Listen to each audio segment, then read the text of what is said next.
El INDEC informó el 16 de octubre que la inflación de septiembre fue del 5,9%, la más alta en todo el año. Después de las PASO, la moneda se devaluó otro 20%, lo que provocó este fuerte incremento en el índice de precios.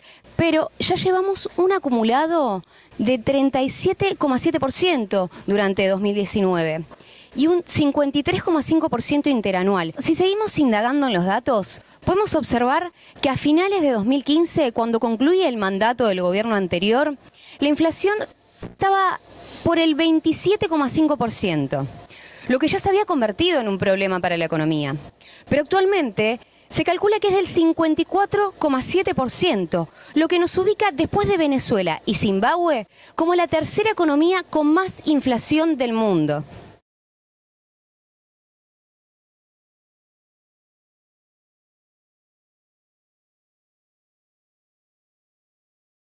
Para analizar el fenómeno económico que significa la inflación, estamos en presencia de Iván Prado, que es estudiante del profesorado en Economía y Gestión del Instituto Superior de Formación Docente número 99 de Alejandro Cor, partido de San Vicente.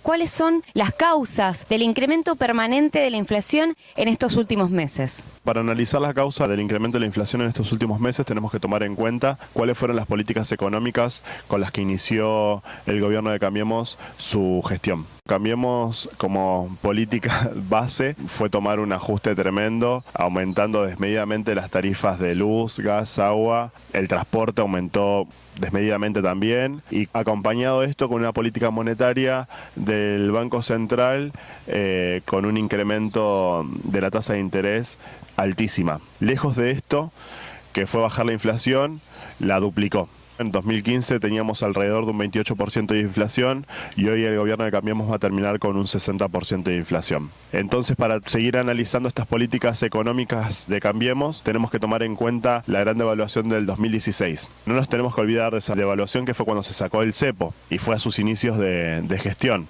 Y luego de eso tenemos la devaluación del 2018, que fue una devaluación de casi el 100%, histórica en la historia económica argentina, y la devaluación del 2019. Esas tres grandes devaluaciones nos dejan hoy con un 60% de inflación.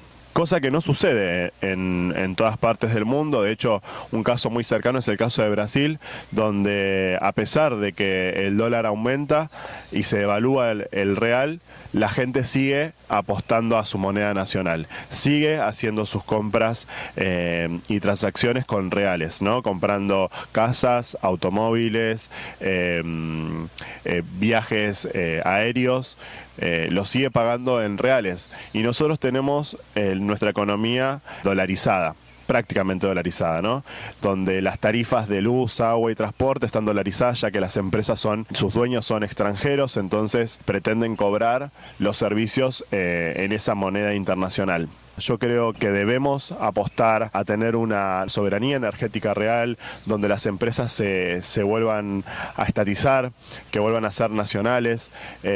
Argentina necesita, y creo que vamos camino a eso, creo que el próximo gobierno va a apuntar a nacionalizar las empresas que suministran bienes y servicios por parte del Estado. Es interesante especificar la economía argentina y necesitamos que estas políticas económicas se lleven a cabo para que los argentinos sintamos un real alivio en nuestro bolsillo y que nuestras tarifas no sufran grandes cambios cada vez que la moneda extranjera se mueve. Podríamos decir entonces que el conjunto de problemas que fuiste enumerando están vinculados con que la Argentina actualmente tiene una economía bimonetaria. Sí, Argentina no siempre pensó en dólares. Hubo un tiempo donde Argentina pensaba en pesos, ¿no? Realmente le dábamos un valor muy importante a nuestra moneda nacional. Eso se fue metiendo en la cabeza de todos los argentinos, que la única manera de atesorar que tenemos es mediante el dólar, ¿no? Así que desde ese entonces Argentina no pudo salir de esa dolarización o intento de dolarización de la economía y seguimos pagando las consecuencias hasta el día de hoy, ¿no? Desde los 90 con las privatizaciones hasta el día de hoy. Considerando que los rubros que se vieron más golpeados por la inflación fueron los alimentos, el sector energético, las telecomunicaciones, ¿cuáles fueron los sectores sociales más afectados? El sector social más afectado básicamente son los sectores populares, aquellos que tuvieron que cambiar sus hábitos de consumo, o sea que ya consumían poco y hoy en día consumen muchísimo menos de lo que consumían en el 2015, adquieren menos bienes, compran menos leche, pan, aceite y lo cambian por bienes inferiores, ¿no? De menor calidad, aquellos bienes que cuando baja tu poder adquisitivo empiezan a crecer su demanda, como por ejemplo cambiamos la manteca por margarina, cambiamos la leche por productos derivados de leche.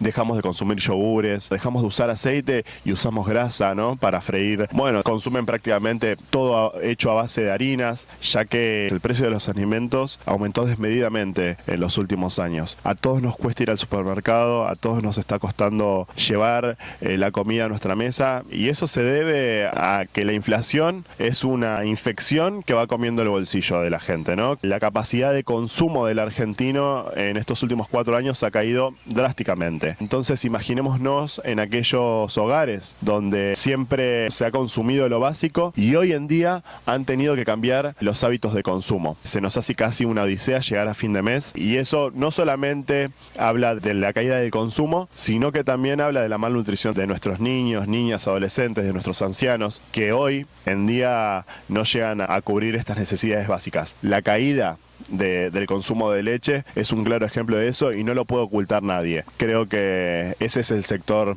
más afectado y es el sector que más el próximo gobierno debería proteger y se necesita claramente una reactivación de la economía para poder salir de este agujero.